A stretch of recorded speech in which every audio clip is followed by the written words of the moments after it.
Hello, everyone. Welcome to the Queers of Time podcast. I'm Matt. I'm James. I'm Kenny. And I'm Kat. And this is a podcast to talk about all the gay stuff in the Wheel of Time. Because we're gay and we like the Wheel of Time.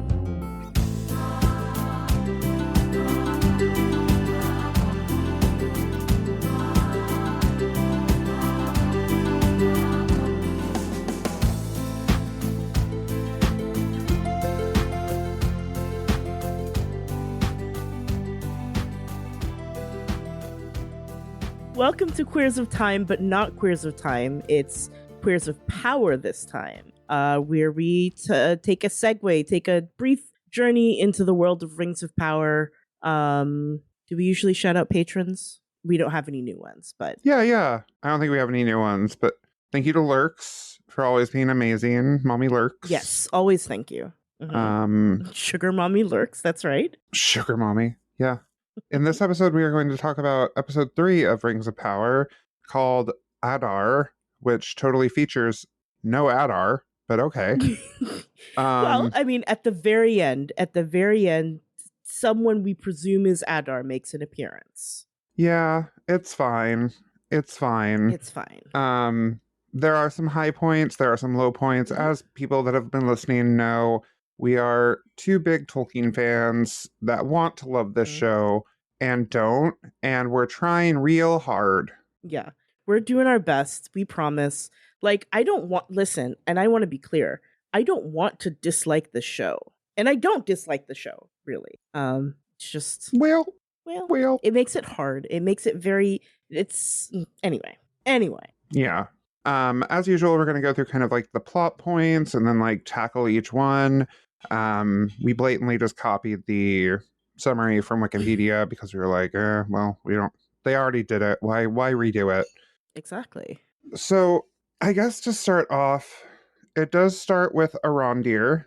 I think. That was a long episode. It does. I was looking. It was really long. I was looking and the runtime just gets longer or is the same every episode. Oh boy. Okay. Well, that's good to know.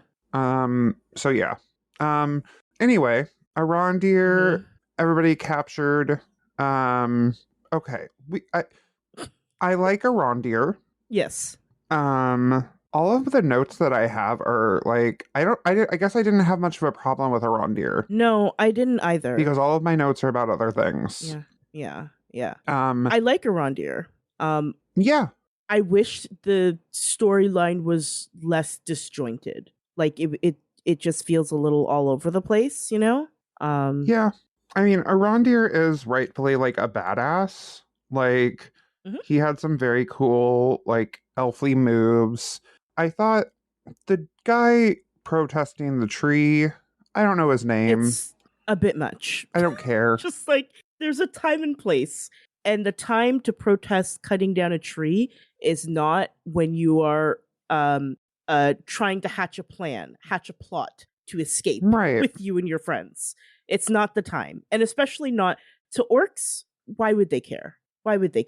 Please. Right. Like, that's the thing. I'm like, y'all knew something was going to happen.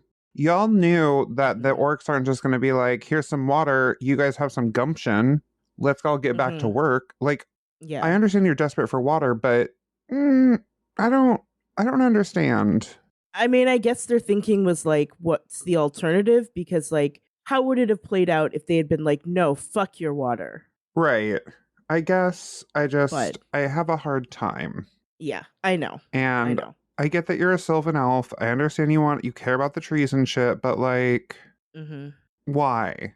This is literally life or death. This is literal life or death that we're talking about.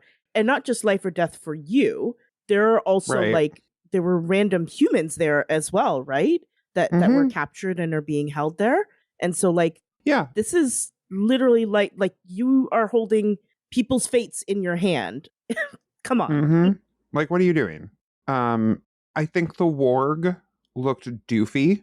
I understand that there is some CGI backlog that they also had to deal with. However, that warg looked doofy. It was rough. It was rough. And I didn't think I would be saying this. the wargs in The Hobbit look better. Oh yeah. Yeah, they just do. Like, yeah, they look better. Yeah, I didn't care about any of these elves trying to flee. This is not like Haldir in the Two Towers, because in that moment there was some hope. And he knew what he signed up for, and he was making good decisions, and he was rightfully a badass. I felt bad when Haldir died. I did not care when either of these elves died. I was like, nope. Yeah. And they tried to get me in with the music, and I didn't care. I didn't care. No. Because we know Arondir isn't going to die. We know that he's not. Right. So, like, that's the one. If we're invested in someone, he's the one that we are invested in currently, and we know he's not going to die. So, Yeah. I actually think we did not open up with Arondir. We opened up with Galadriel in the really ship. I don't know. I'm not going to watch it again. Because all of my first notes are about Galadriel. I thought, oh, that makes sense. Yes, okay. Oh no, your first note is Slothabout. Okay, yes, it was Slothabout. So you're right. We were right. We were correct. We talked about the right thing first. Okay. Yeah. Good. Slothabout is a very good word. Extremely good word. That is one of the better points of writing in this episode. And we'll get to that in a moment.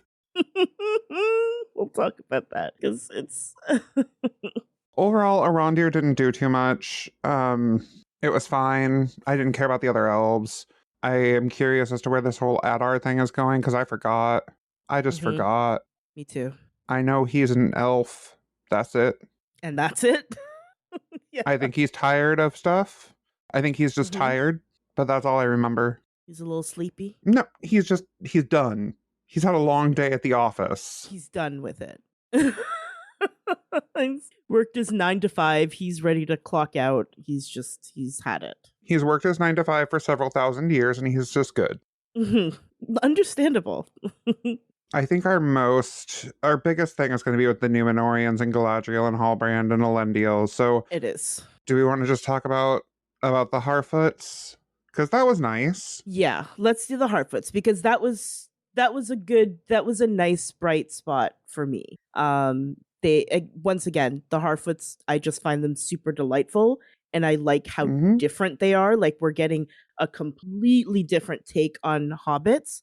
And at first it was jarring to hear that they, leave people behind, but like now that we've kind of gotten to know them a bit more, it makes sense. Like it's not as, I don't know, it's not as jarring anymore.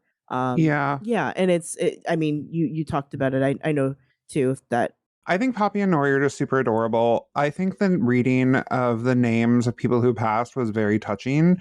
You could tell that Sadak remembered like each and every one of them, and that's why Sadak is like my favorite. Yeah. I still struggle with the character of the stranger. I really like the character. I think it's a very interesting plot point. The fact that he's Gandalf just ruins it for me. Because he's wrong. That's exactly it. Yes. Because that's exactly my issue. I like the character. I like the character of the stranger. I think it's very interesting. If he were anybody else, they could make up something. But him being Gandalf is what kills it. Also, why does Gandalf have a 6-pack? Why does Gandalf have a 6-pack? I mean, I think that's the episode title. I don't understand. I just don't understand why Gandalf has a 6-pack. Yeah, it's a great question. Why is Gandalf ripped?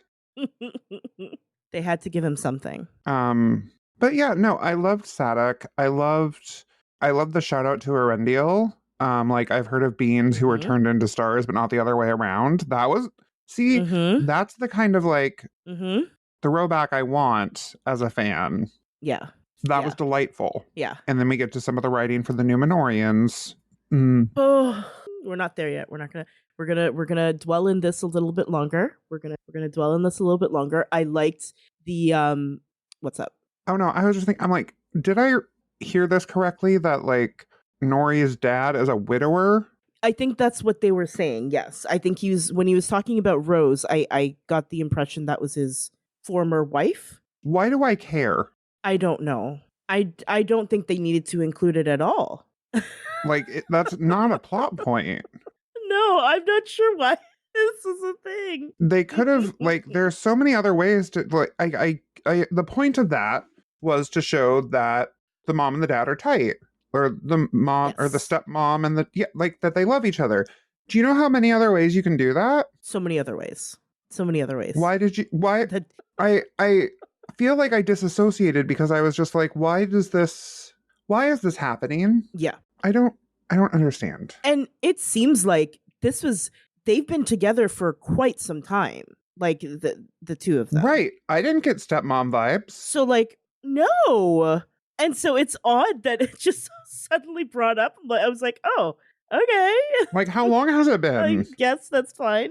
It seems like, because like judging from Nori, that's her. Is that her biological? These are my questions now. Is this her biological mother? Not that it matters, but yeah. Eleanor Brandyfoot does not have an age that we know of. Okay. And hobbits age weird, or they age slower. They do. So we don't know. Yeah, I don't know. I don't understand why they introduced that concept, and it's a choice. Yeah, because it's not relevant. No, it's not relevant at all. I did love Sadek's line about the guy who died from bees. We all loved him, but he was an idjit. Yeah. And the captions read idjit as IGIT, and it's great. It's fantastic. I love it. I appreciate that there's still a lightness even when they're talking about death. Like there isn't, they're remembering people, and there is a solemnness to it, but there is a lightness too. Like they're talking about people that were living as they're not talking about them as they're gone and they've left them. They're still kind of with them. And I did appreciate that. What did you think of Nori's mother's reaction to, Nori's stepmother, apparently. Nori's stepmother's reaction. Apparently. To them being sent to the back of the cart, or the back of the caravan. I wasn't surprised when she said that. Like it did not surprise me but that's because I could tell that's what they were building up to. Like I could tell from the cues that they were dropping in the story that this was going to be the reaction. And so it didn't surprise me, but like I was like, okay. She's a child. She's not like, That's what I'm saying. I'm like, it's a little harsh. Yeah. Like she's not actively trying to kill anyone. Right. She literally, like, Nori's mother literally said, you might as well have written our names in the Book of the Lost. Like, AKA, you might as well have killed us. Like, why are you being so dramatic, Moira Rose? Like... That's absolutely it. It's Moira Rose dramatically telling David that he stabbed her in the back. That's the vibe yeah. And her speech was like, do you think... And then her speech afterwards, where she was like, do you think you're the main character in this story? Because you do not give main character vibes. You don't have pink hair, and this is not an anime. She is like 12 or something. Like... I know. She's a girl. She's a child. I do love her reaction of, I know I'm not special. I'm just one Harfoot in a grand wide world, but he is special. I can feel it. And I'm like, that's a good, mature it's good way to look at it, considering your mom just said, you might as well have just slit my throat. You may as well just fed me to the wolves. Yeah. Yeah, it's I do like it's interesting seeing, or I guess maybe my brain is just kind of making the parallels of this, of like the parallels between Nori and being very eager to accept her destiny and whatever that is, versus like, Frodo in Lord of the Rings, or even Bilbo in The Hobbit, where they're both very reluctant and kind of like fighting against it, to the kind of to the end. But Nori, you have like Nori, who's like significantly younger than both of them, and she's just like, yeah, destiny, I'm all about that. I gimme, I want more, I want to know all the things. Yeah no, I think it's a great way to like show a different side of the hobbits, and I really like it. Yeah, I just hate Gandalf, but that's fine. Yep, fair. What else do we have here? I think the only thing, do we have anything else on the Harfoots? I don't, just gonna check my notes. I don't think we do. I feel like we don't. I think the camouflage, that was so cool. I love anytime the Harfoots have to do the camouflage thing. it's visually, it's really fascinating to see. And how they just like blend into their surroundings, and their clothes are made to do that at a moment's notice. It's so cool. It looked so good. It looked really, really good. And because they blend in seamlessly. Yeah. Yeah, no, I like it, and I know that we get the Wandering song, I think, the next episode, so I'm very looking forward to that, because I love the Wandering song. The Wandering song is great. But that's it. Yeah. So now I think we have to get into the Numenor of it all. This is where my conflicts come in. No, you start. You start. I can't. Okay. We're gonna start with good things. Okay. Visually, Numenor looks beautiful. It's beautiful. I really like it. It feels as close to what I imagined it to be. As close to what it feels fairly close. I like it. I like their costuming. I feel like the Numenorians were aside from the dwarves, I feel like their costuming was the best that we've seen on the show so far. Or like the most like intricate that we've seen so far. It feels like a very lived, like a real sort of culture that is completely separate and different than what we've seen up until this point. I appreciate that. The queen is beautiful. I don't have anything else productive to say about that, except she's very beautiful.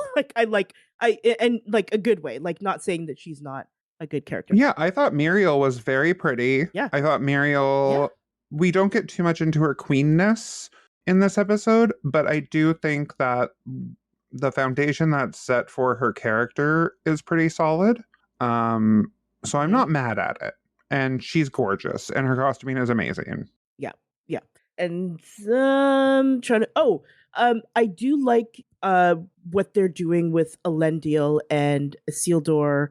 I like that they're just people. Like they're not we know who they are going to become eventually, but I like that we are getting to see that sort of buildup of it. I like their characterization so far.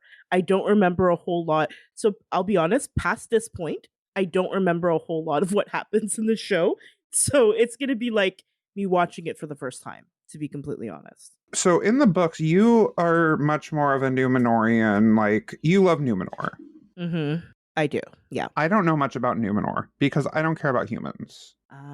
That's fair. So is Elendil like really just a sailor and a soldier and then becomes king? Because I don't know. See, now you're testing my... We can cut this part if you don't know. Recall. Yeah. You're testing my recall knowledge.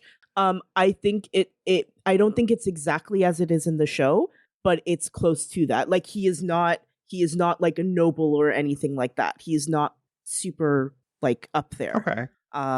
But then the fall of Numenor and all of that happens, and things change once they get to Middle Earth. Right. But yeah, like like we don't, because when we hear about him in Lord of the Rings, and obviously Isildur as well, they are very well known. They're well renowned. They are saviors essentially.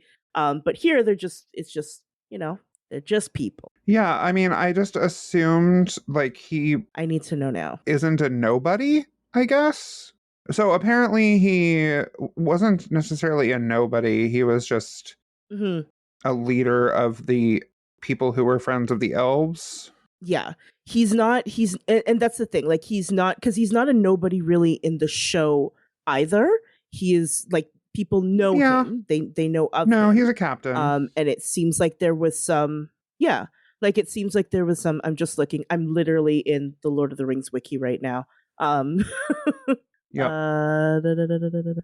Maintain a strong friendship. Okay. Yeah, like it doesn't seem fine. Yeah. Like it's fine. It's fairly similar to how it happens, how he's portrayed in the books. I don't know if it's more that like I'm excited to hear that we're getting into Elendil and Isildur because like of who they are going to become, and that's what my excitement is, or if like I'm actually digging the characterization.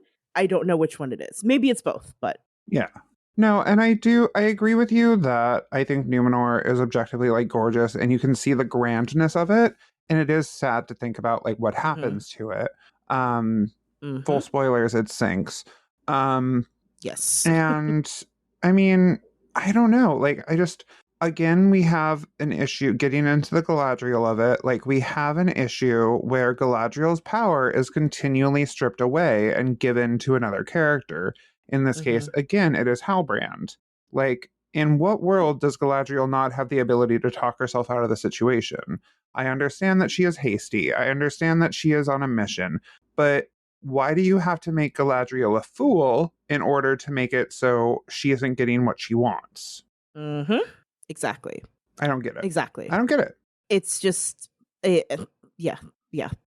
It makes sense that Halbrand / Sauron wants to stay in Numenor since that's what he ends up doing eventually in the books. Who knows what they're going to do in the show? In the books, he brings the downfall of Numenor and he's washed away with the rest of it and his body is dead and then he has to go back to Middle Earth and stuff and blah, blah, blah. Yeah. But it's a whole thing. It's a whole thing. But he's there. Yeah. He brings like the downfall of Numenor pretty much. So we have lines. Yeah. Near the end of the episode, we have a beautiful speech. I actually really like this scene. I went back and watched it again after we watched it. The speech between Galadriel and Halbrand about destiny and something greater. Like Galadriel says, ours was no chance meeting, not fate nor destiny, nor any words men use to speak of the forces they lack the conviction to name. Ours was the work of something greater. Come with me to Middle Earth. That's a great line. That is a Tolkien-y line. Yeah. Like, it's not full Tolkien. It's a 8 out of 10, maybe. Maybe that's generous. A 7 out of 10. And then the sea is always right. The sea is always right. Shouted with their full chest. The sea is always right. It's just the writing is so inconsistent and it throws me off so much because you can have one scene that's like beautiful and very much feels like Tolkien to me. And I'm not saying that everything needs to feel like Tolkien all the time. That's not my expectation. No. But I do expect that some of it does. Like I do expect that there's like enough that it keeps up, the vibe of it. And then but then you have like lines like that where I'm just like, what is this hokey bullshit? What is it? The sea is always right. The sea cannot commit treason. Why? I don't know. I understand that they love Olmo a lot. Like, Olmo is their guy, but I don't get it. For the people that are not nerds and have not named their cat after a god of the sea in Tolkien's Legendarium, Olmo is the name of the god of the sea. It's just... Yeah. It hurts. Yeah. That is one big hope that I have for season 2 is that they really tighten up the writing because it's all over the place. It's all over the place. Like it's just it just falls so flat sometimes. And it almost seems like, I don't know if this is just me being like a gigantic nerd and maybe a little bit of a book cloak, but like it almost feels like a disservice to Tolkien. Like a little bit. Like, you know what I mean? Like it feels like a disservice to the works, to like it's come on. Yeah. We can do better than this. Like it is just, the sea is always right. It's just like, I had to pause it when we were watching. Like I had to just be like, I can't live through this. Yeah. We needed to take a quick break. It's cheesy and dumb. I don't know. I and then you have another, like, one of my other notes is like, who is Galadriel saying, who is this mortal who speaks to me as if he has any idea who I am? And then all I hear when I hear a good line like that is in the back of my head, the sea is always right. Like, he's got to ruin it. I know. It's, I don't like it. I don't like it. And also, they're portraying the way that I'm sorry to keep harping on this, but this is like I think for both of us, it's our biggest issue of the show. The way that they're portraying Galadriel, it's just they're portraying him as like both naive, extremely naive, and also extremely impulsive, and it doesn't make sense. It doesn't make I can understand the impulsivity a little bit more. Yes. Because of the stakes. I get that more. I don't get why that makes her incapable of still showing wisdom. You know? Like right. So here's the thing, like the way that when she in the very first bit when she is brought before Muriel and she's like, I am Galadriel, blah blah blah, lists all of her titles and stuff, everybody's like, ooh, damn. Mm-hmm. And that's the reaction she should be getting because she is literally a legend. She is a living legend. Absolutely. She is thousands of years old. She is a badass. Why are people belittling her and taking away her power? Yes. And why is she belittling herself a little bit? Yeah. Like, I don't know. I have a hard time with this character because I don't think they get it. Mm-hmm. They being the writers. Mm-hmm. Yeah, I'm struggling, and it bothers me so much. It bothers me so much that they're having Halbrand be the one to be like, oh, let me hold your hand through this. I've got this. Don't worry. You just don't say anything. I'm going to take care of this. Like, I don't like it. I don't like it. I feel like I'm sorry if it sounds like I'm having like a mini temper tantrum right now, but I don't like it. You're absolutely fine because it hurts that they like make this character that is like a badass and this completely awesome person as just like, oh, don't listen to her. She's having a moment. Yes. Like, I'm sorry. Like she's constantly being dismissed. Her feelings are constantly being dismissed. Like, if Galadriel is having a moment, yeah, you fucking sit down and shut up and listen. Exactly. Because she knows. She knows. But then there's something she doesn't know. Like how to turn a piece of paper sideways and look at a map. Oh my god! I remember watching that scene the first time, and that being the first inkling for me anyway, the first inkling, I was like, oh, I don't like this. I don't like this. It's like my spidey senses started tingling, and I was like, something's off. Yeah. Something's off. Exactly. Like they made it up to be like this huge grand thing that she's been searching for like hundreds of years, right? Like yeah. And how did she not? How how did no one all of these like researcher elves, how did they not have a map in their fucking office? Did they not like turn the piece of paper sideways? Like, how many elves does it take to do?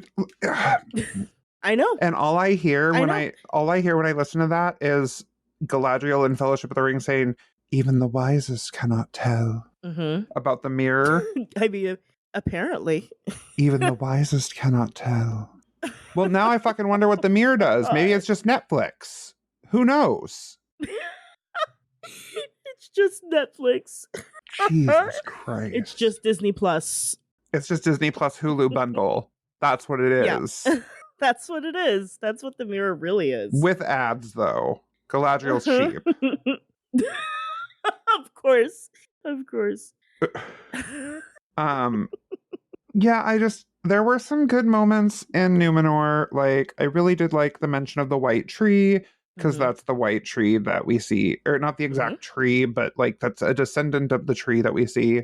Like that is not the descendant, the forefather tree. I don't know, the granddaddy tree, however you want to say. Other way, ancestor, the granddaddy, ancestor tree. Yeah. We got an Elros name drop. Yes. Even though we got an Elrond mention with it. And Galadriel saying, "I was always closer with his brother." Like, ugh. Yeah,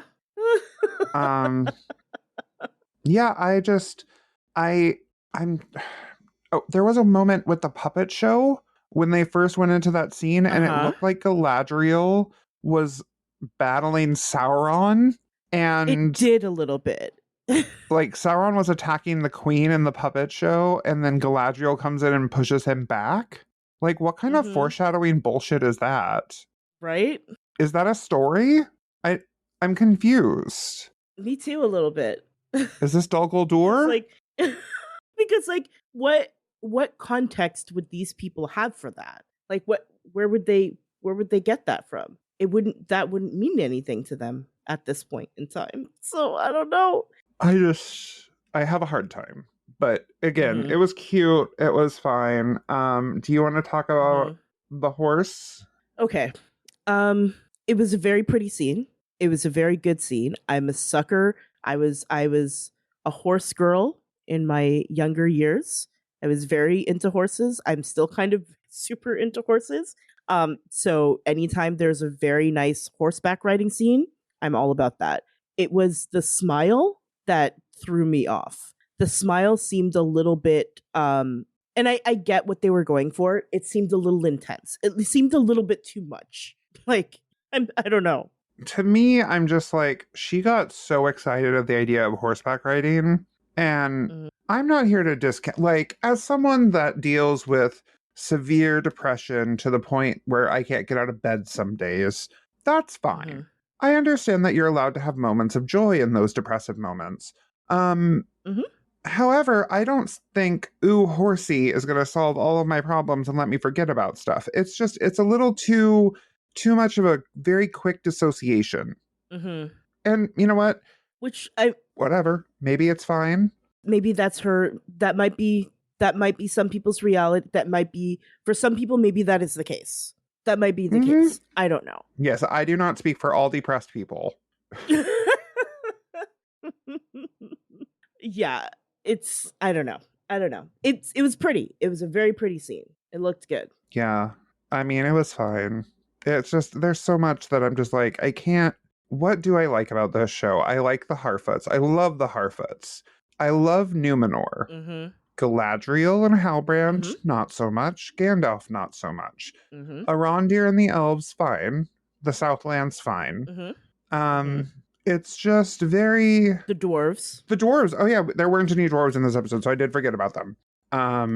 Yeah. But yeah, I really, in this episode specifically, I did like Elendil and Isildur and whatever the fake sister's name is, because she's not real.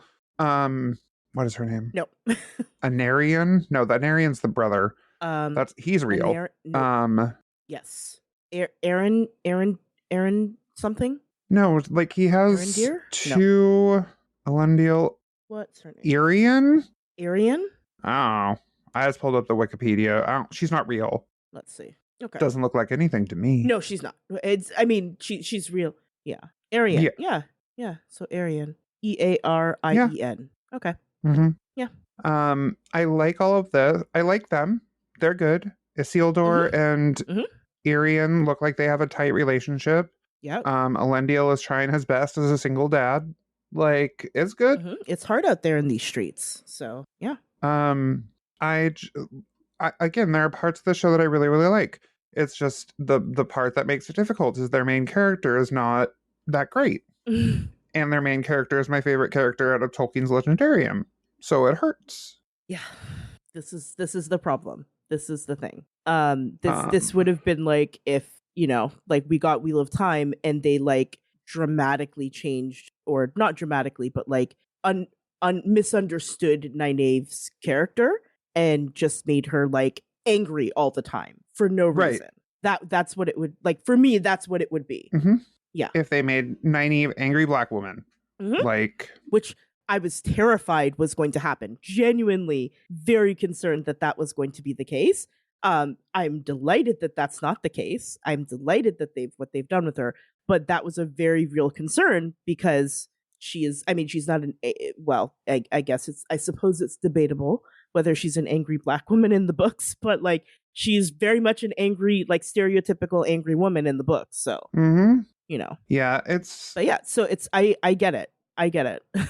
Yeah, I don't know.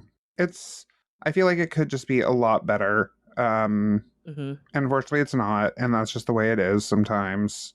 But I hope future episodes improve some things. Maybe. We'll see. Yeah.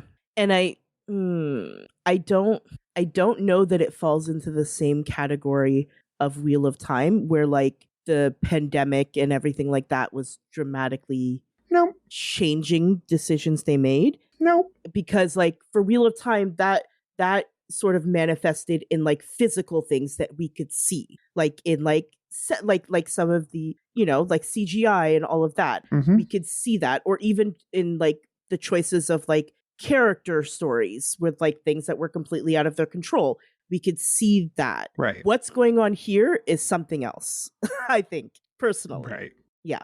I don't know what exactly is happening with this. I don't know the reasoning behind their choices. And whoever wrote "The Sea is Always Right" just needs to never write again in Hollywood. That's all I know. Whoever went into the writer's room that day and thought they had a brilliant idea and no one told them no, that's no. They wrote that shit down and they thought that they ate. You know, that was Jeff Bezos. Jeff Bezos did that. It was Jeff Bezos' one line. And they were, you know what? That's the only way I'm okay with that show. That line being in there. It was Jeff Bezos saying, "I need to." If Daddy Bezos himself came in and said, "I'm not paying you unless this line is in there," because I thought of it last night and it's good, and they were all like, "Well, okay, if you say so." It was just. This is my new reality. This is what I accept. I have to. Otherwise, I don't know. I mean, what choice do we have? Yeah. Oh. I know. Okay. I know. How are we feeling about this episode overall? Like overall thoughts, it was good ish. You know what? It was a 5.5 out of 10. Yeah. I would give it a 6. I would give it a 6. The Harfoots are doing a lot of heavy lifting. They're doing a lot of work. I like them a lot. That's why I'm giving them a 6. If I was not as big of a Tolkien fan as I am, I'm fairly confident that I would like the show a lot more than I do. I would appreciate the show a lot more than I do, because and to be clear, I don't dislike the show. I don't hate the show at all. It's just there are parts of it that it's a struggle. It's a struggle. Yeah, I also, so I'm not trying to like get weird about the Harfoots. I'm not trying to say anything negative about them, but their bit where Sadak is singing "Nobody goes off trail and nobody walks alone," and I'm like, clearly that's not true, because sometimes you leave people behind. Yes, very much so. I mean, they're hypocritical, which I don't mind. I don't mind that they're hypocritical, because I think it gives some, you know, I think stuff like that gives some depth to characters and groups like that. But yeah, it's very hypocritical for them to say like, "Yep, we're all about togetherness, but we'll leave you alone." Yeah, I think it is. I mean, yeah, Sadak is hands down the best character in this show for me. Rest in peace. But R.I.P. Yeah, I'm looking forward to Sadak is why I watch Rings of Power. That's it. Yeah, that's all I have. And Disa is also up there for me. Disa's good. Disa's good. We're gonna see more quite a bit more of her later, a little bit later on. So I'm very much looking forward to that. Yeah. But yeah, it's good. I just have questions. But yeah, it's good. It's good. You have some qualms, concerns. Yeah, it's fine. We'll get there. We'll get there, y'all. I don't even know what the next episode is. Who knows? Wouldn't I listen, I'm not joking when I say I don't have any memory of what happens beyond this episode. I remember Disa stuff. Like I remember stuff that we saw with Disa, like with particular characters, but the larger plot points, I do not remember them at all, which is maybe for the best. I don't know. Yeah, I remember at one point it becomes Mordor. That's it. And then they fuck up the rings so hard. Oh. Yeah, they do. Yeah, they do. Yeah, they do. But I mean... Okay, we'll get there. We'll get there. We'll get there. I was about to say something, but we're going to save that commentary a little bit late when it comes up. Yeah, we'll get there. We'll be good. We'll be good. We're going to wait. All right. Well, thank you all for listening to this episode of Queers of Time. We tried our best. We love Tolkien. We love some aspects of the show. We love the Harfoots. You can find us on Discord is the best way to find us. We have our Discord. If you just Google that Gay Wheel of Time podcast, we'll come up. We Twitter, Instagram, TikTok, Tumblr. I don't know. You just Google that Gay Wheel of Time podcast and then see what happens. And that's us. Yeah, we're doing these every other week or so. So just, yeah, we'll be back in a couple of weeks with episode 4. Yeah. That's how long we need to recover between episodes. Yes. We need some downtime. We need some processing time, you know. Yeah. All right. Well, thank you. Bye. Bye. Thank you all for listening. This was Queers of Time, a Wheel of Time podcast. The music is Dance of the Witches by Julius H.